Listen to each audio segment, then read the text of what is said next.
Bom dia, Paulo Moura, cientista político, 12 de julho de 2021. Gente, a revista Veja desse final de semana trouxe um conjunto interessante de informações novas sobre uma bateria de pesquisas qualitativas que o DEM encomendou em complemento à pesquisa do DEM que eu comentei aqui no dia 8 passado. Dessa vez são pesquisas qualitativas aferindo o perfil, a percepção que os eleitores têm dos pretendentes à presidência da República. A pesquisa anterior, que eu comentei no dia 8, media o perfil ideal do candidato a presidente que o povo quer ver no cargo em 2022. Vou comentar essas pesquisas e também uma pesquisa do Instituto Paraná, que a Veja encomendou e também publicou na edição do final de semana. Mas antes de comentar as pesquisas, eu gostaria de agradecer a você que está doando pelo Pix e pela conta bancária do canal. A sua doação ajuda a melhorar a estrutura do canal, ampliar o alcance dos meus vídeos. Lembrando que este é um canal que faz análise política com viés conservador, à luz da ciência política e da teoria da comunicação, em vídeos curtos. E se você ainda não se inscreveu no meu canal do Telegram, convido você a se inscrever no Dextra by Paulo Moura. Lá eu posto diariamente os links das notícias e análises do meu site, o dextra.jor.br, e logo cedinho da manhã os links dos vídeos aqui do canal. Gente, por precaução, parece que o Telegram é o último território livre da internet brasileira. Se eu for censurado em alguma mídia social, lá no Telegram você continua em contato comigo. E por segurança, por precaução, criei um canal na cos.tv. Chama-se Dextra Jornalismo. Então, espero você se inscrevendo lá no meu canal do Telegram e no meu canal da COS TV também. Vamos lá, gente. Em primeiro lugar, é preciso comentar um aspecto técnico dessas pesquisas. Eu já havia dito no vídeo do dia 8, vou botar o link do vídeo do dia 8 aqui em cima, se você não viu, eu recomendo que veja para repassar, mas vou falar sinteticamente quais foram as conclusões. Antes disso, é preciso entender que esse tipo de pesquisa que o DEM encomendou são pesquisas de estratégia, ou seja, não são pesquisas desse tipo que a gente vê publicadas na imprensa e que medem o ranking, as projeções de primeiro e segundo turno e a rejeição dos candidatos. O objetivo desse tipo de pesquisa é identificar quem é o candidato que mais corresponde ao sentimento da população e também como é que a população percebe os candidatos que estão aí. Com base nisso, os estrategistas vão alimentar estratégias de campanha, ou seja, vão posicionar os seus candidatos para se comunicar com mais eficiência com os eleitores. E no caso do DEM, que por enquanto não tem nenhum candidato forte, vai orientar a decisão do partido para saber a quem ele vai se associar, com quem ele vai coligar ou se ele vai ter candidato próprio na eleição, ok? Então, as pesquisas que o DEM fez agora, ao contrário daquela que eu comentei dia 8, que era uma quantitativa, são pesquisas qualitativas. Qual é a diferença da quantitativa para a qualitativa? A qualitativa não revela números, ela revela informações, como o próprio nome diz, qualitativas. Ela revela percepções do eleitorado. A técnica funciona da seguinte maneira: você reúne grupos homogêneos de eleitores. Grupos homogêneos aqui são o quê? Pessoas com mais ou menos o mesmo perfil etário, socioeconômico, sexual e assim por diante. Então, só homens de uma certa idade, de uma certa classe social, só mulheres de uma certa idade, de uma certa classe social, só jovens de uma certa idade, de uma certa classe social. Você faz várias baterias de grupos, estes grupos são moderados por um especialista em dinâmica de grupo. Esse especialista vai exibindo para as pessoas recortes de jornal, fotografias, vídeos dos políticos ou de questões que são em debate na sociedade, e as pessoas estão dentro de uma sala sendo observadas. Além desse moderador, tem um espelho, um espelho que quem está atrás do espelho consegue ver o que está dentro da sala e quem está dentro não consegue ver quem está atrás. E se o moderador é bom no que faz, daqui a pouco as pessoas até se esquecem que estão sendo observadas e começam a conversar de política como se estivesse numa mesa de bar, no churrasco da família, na associação de bairro, na comunidade religiosa, e revelam as percepções que elas têm da política. Então, quando você vai preparar a estratégia de uma campanha eleitoral, você faz uma bateria combinada dessas pesquisas quantitativas e qualitativas. É o que o DEM está fazendo. Então, Então, na pesquisa quantitativa do DEM, o que deu lá? Vou relembrar vocês, mas repito, recomendo que revejam o vídeo. Primeiro, que o eleitor brasileiro quer um candidato conservador, cristão, homem, na faixa dos 60 anos, e que seja alguém percebido como alguém do povo e preocupado com os pobres. Em síntese, foi isto que deu, ok?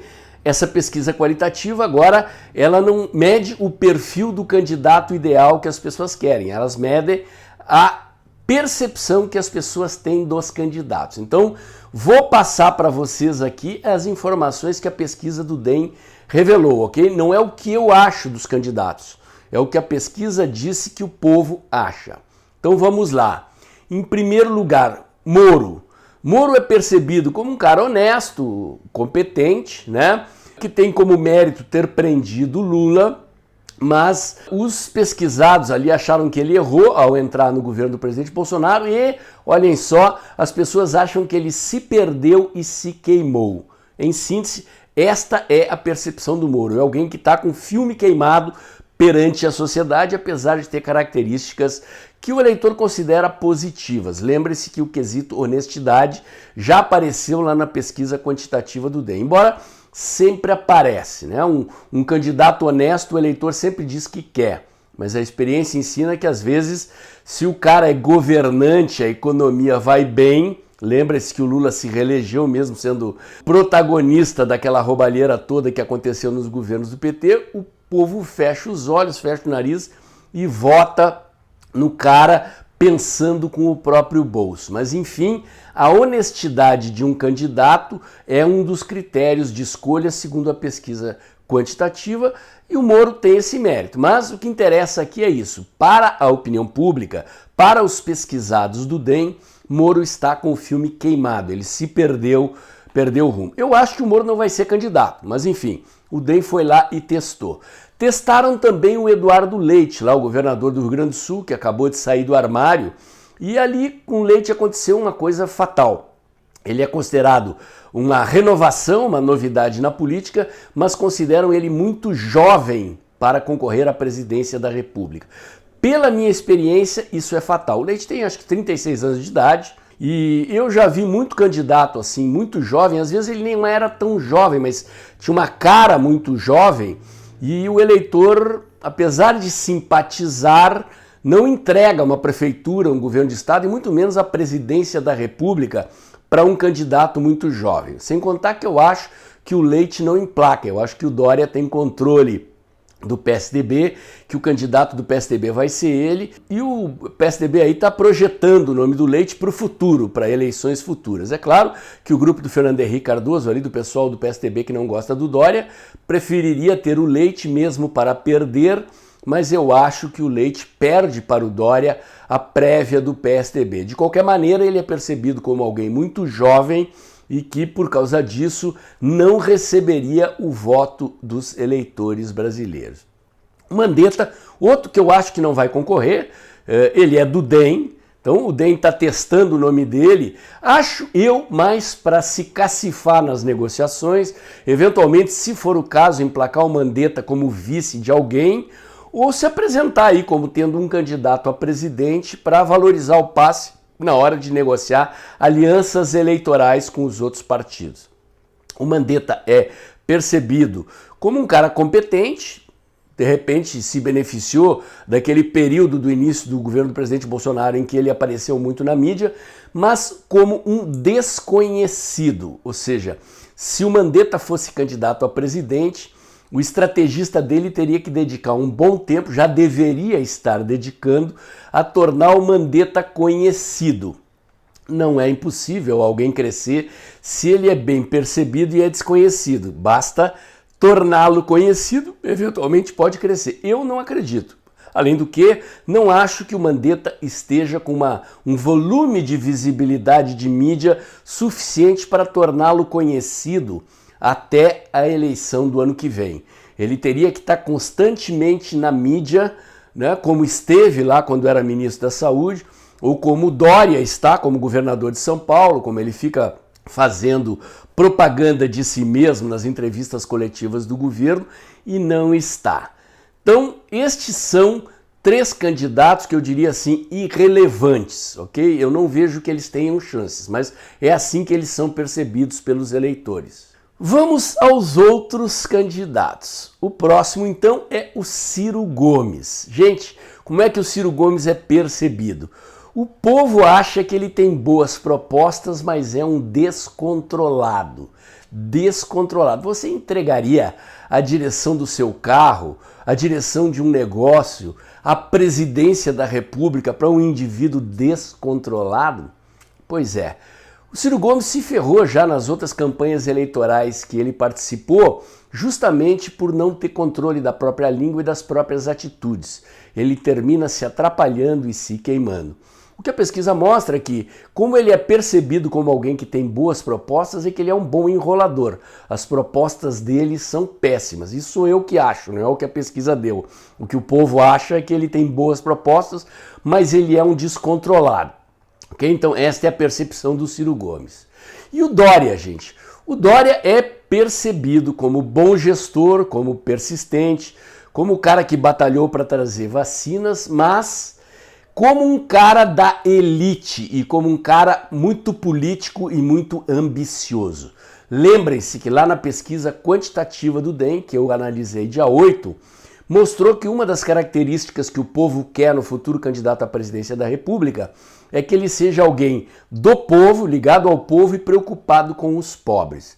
Então o Dória tem uma baita vulnerabilidade de imagem.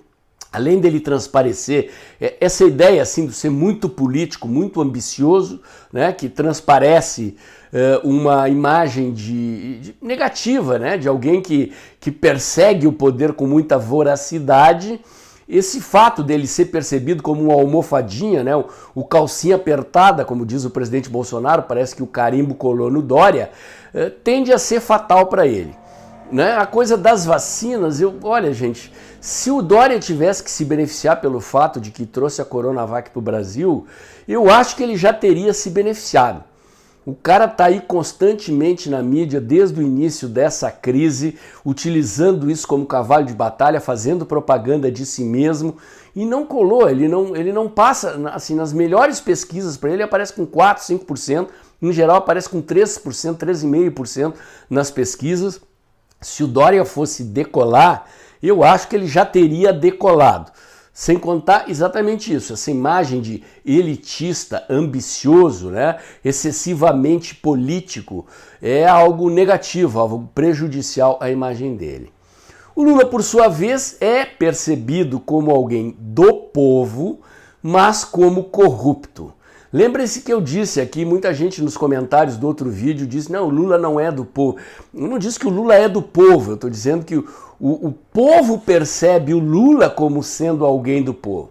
Ele vendeu esta imagem como se ele fosse do povo e como se ele fosse um cara preocupado com os pobres. Gente, o Lula foi presidente, né?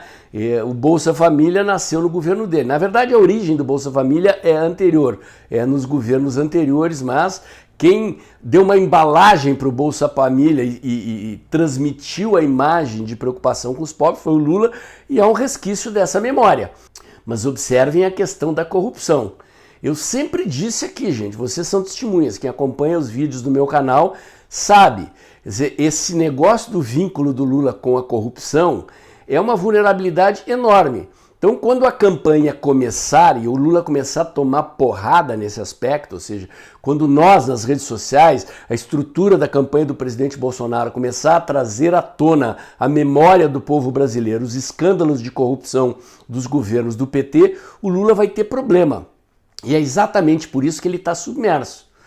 Né? Ele dá entrevistas para a mídia no exterior, deu aquela entrevista lá revelando a sua admiração pelo Partido Comunista Chinês, andou dando uma entrevista aí para uma rádio de Salvador, que é um estado mais à esquerda. Eu fiz comentários aqui no canal sobre isso, mas ele está evitando uma superexposição na mídia porque ele sabe que a hora que ele botar a cabeça para fora, esse passado dele será lembrado e a tendência é que ele desabe nas pesquisas como consequência disso, ok? Bom, a grande curiosidade aqui, vocês devem estar todos, tá aí, o que a pesquisa disse sobre o presidente Bolsonaro? Pois é, gente, o DEM não divulgou. Na pesquisa anterior que eu comentei, dia 8, apareceu lá que o eleitor brasileiro quer um candidato conservador, cristão, homem da idade mais próxima que o presidente Bolsonaro tem. E um outro dado interessante daquela pesquisa é que 57% dos entrevistados acha que a culpa pelas mortes dessa doença que está aí é das pessoas que não se cuidaram e não do presidente Bolsonaro. Apenas 29%, que corresponde ao eleitorado de esquerda, que já não vai votar no presidente mesmo, acha que o presidente é culpado pelas mortes. Isso depois do presidente passar 1 ano e meio tomando pau da imprensa, sendo acusado, né, de ter sido o cara responsável por essas mortes. Isto não colou no presidente Bolsonaro. Eu fiquei muito intrigado, porque eu imaginava, eu tenho certeza que o DEM testou a percepção que as pessoas têm da imagem do presidente Bolsonaro. Que mistério, não? Por que será que o DEM não quis divulgar? Eu desconfio é que eles descobriram algumas coisas positivas do presidente Bolsonaro. Ou seja, que o presidente Bolsonaro tem uma imagem positivamente percebida. E para o DEM não divulgar, talvez seja algo muito positivo para o presidente Bolsonaro. Lembrando que não são números, tá, gente? Quer dizer, como é que funciona uma estratégia de campanha eleitoral? O estrategista vai lá e encomenda esta bateria de pesquisas, uma bateria de pesquisa ampla, nacional, no caso da candidatura à presidência da República, quantitativa, para medir isso que o DEM mediu, qual é o perfil do candidato que queremos e, eventualmente, qual é a percepção das pessoas sobre temas da conjuntura, como essa questão das mortes pela doença, quem é o responsável, né? Por que eles querem saber quem o povo acha que é o responsável pelas mortes? Porque isso é um vetor de ataque que a oposição está usando contra o presidente. Estão querendo saber se isso funciona. Por quê? Porque na campanha eleitoral vão usar isto contra o presidente. Da mesma maneira, esses dados que as pesquisas quantitativas e qualitativas revelam. Então, esses elementos que a qualitativa revelou sobre a percepção que o povo tem dos candidatos, o lado positivo, marqueteiro do candidato vai evidenciar. E o lado negativo ele vai esconder. Só que tem que combinar com os russos. Os adversários, que também fazem pesquisa, vão evidenciar o lado negativo e tentar minimizar o lado positivo dos concorrentes para valorizar o passe do seu candidato. Esse é o jogo. Então esse tipo de pesquisa é o que alimenta a estratégia, o conteúdo, aquilo que vai ser dito, né? Quer dizer, não é por nada que o presidente Bolsonaro chama o Dória de calcinha apertada, de almofadinha, porque o presidente Bolsonaro sabe que aquilo ali é um ponto fraco. É como botar uma bigorna na cabeça do Dória e impedir ele de crescer, porque nada que o Dória faça funciona, porque na hora que o povo olha para o Dória, enxerga lá o calcinha apertado, a almofadinha, e pode até achar que ele é um bom governador, um bom gestor, mas não vota nele. Essa é que é a questão. Ou achar que o Leite é muito jovem, apesar de ser renovação, e não vota nele. E assim por diante. Quer dizer, isso aqui alimenta a estratégia de campanha. Então isso, gente, é o que deu nas pesquisas do DEM, quantitativas e qualitativas. Mas a revista Veja encomendou ao Instituto Paraná Pesquisa também uma pesquisa para aferir não ranking, né? Não quem está na frente e quem está atrás, mas qual é o fator decisivo para o eleitor escolher um candidato a presidente. E olhem só o que apareceu para a esmagadora maioria dos eleitores é a economia, gente, e não a doença. Ok? Eu venho dizendo isso aqui. Quem acompanha o canal, se você não está chegando agora, não está acostumado a ver meus vídeos, você certamente já deve ter até enchido o saco de tanto me ouvir dizer que nós estamos entrando numa situação em que a imunização da população está crescendo aceleradamente. Até setembro, toda a população adulta do Brasil estará imunizada. Então, ano que vem, este assunto da doença é passado, as pessoas vão querer esquecer. 1 ano e meio, quase 2 anos desse troço enchendo o saco, tolhendo a liberdade das pessoas, os governadores e os prefeitos mandando fechar, quebrando empresas, assim. O povo vai querer esquecer isso. E as pessoas estão dizendo que o seu critério de escolha para o futuro candidato a presidente é a economia e a geração de empregos. E o que eu tenho dito aqui, não sou eu que digo, estou interpretando os dados sobre o PIB, que são avaliações, não são nem avaliações do governo. O Boletim Focus do Banco Central é um boletim elaborado a partir de levantamentos de dados que o Banco Central faz junto ao mercado, aos economistas dos bancos, das consultorias econômicas. E eles estão apontando um crescimento do PIB de mais de 5% este ano e um crescimento do PIB igualmente otimista para o ano que vem, que é o ano da eleição. Então nós estamos num cenário que obviamente é ruim, há uma parcela enorme da população brasileira que foi duramente atingida por essas quarentenas e lockdowns, em relação às quais o presidente Bolsonaro sempre se solidarizou. É bom frisar isso, vocês sabem, mas tem que dizer aqui, o presidente Bolsonaro sempre se posicionou, fez uma aposta pesada, arriscada nesse aspecto, de defender as empresas e os empregos contra o lockdown, contra as quarentenas. Então o presidente Bolsonaro ele tem este trunfo. Significa o quê? De novo, que eu já disse lá no dia 8, a gente tem que enxergar o cenário eleitoral que vai se constituir para 2022. Não o que as pesquisas estão mostrando agora, essas que mostram o Lula disparado, embora garantindo o presidente no segundo turno, mostrando que os outros candidatos não têm chance, que a polarização está constituída. Para mim isso que interessa. Não interessa se o Lula está na frente e o Bolsonaro está atrás. Para mim me interessa é isso. Lula e Bolsonaro estarão no segundo turno e o que estas pesquisas de estratégia estão revelando, gente, é que tem uma baita avenida para o presidente Bolsonaro vencer essa eleição.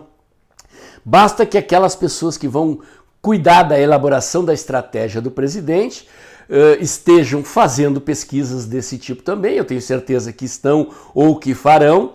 E quando você faz a pesquisa, você enxerga mais ou menos as mesmas coisas. Você vai fazer a pesquisa, se você fizer perguntas parecidas, para amostras parecidas, e se você fizer pesquisa qualitativa, essas dinâmicas de grupos, você vai ter uma percepção muito parecida com essa que o DEM descobriu.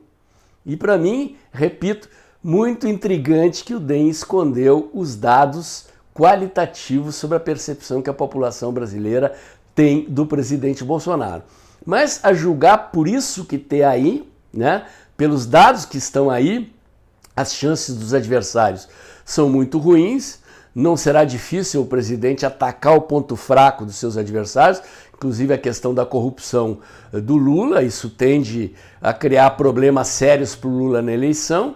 E se o eleitor brasileiro, que é um candidato conservador, cristão, homem, na faixa dos 60 anos, identificado com o povo, preocupado com os pobres, as urnas de 2022, se não forem fraudadas, estão sorrindo para o presidente Bolsonaro.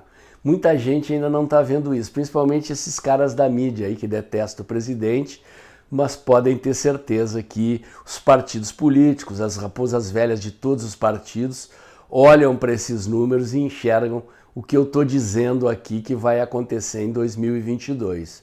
Cenário econômico positivo e o povo querendo garantir que o presidente continue para garantir esse cenário econômico. Anotem aí o que eu estou dizendo. O comentário de hoje era esse. Se você gostou, curte, comenta, compartilha, bota o dedãozinho lá, aperta o sininho para o YouTube avisar você quando tem vídeo novo no canal. Inscreva-se aqui no meu canal.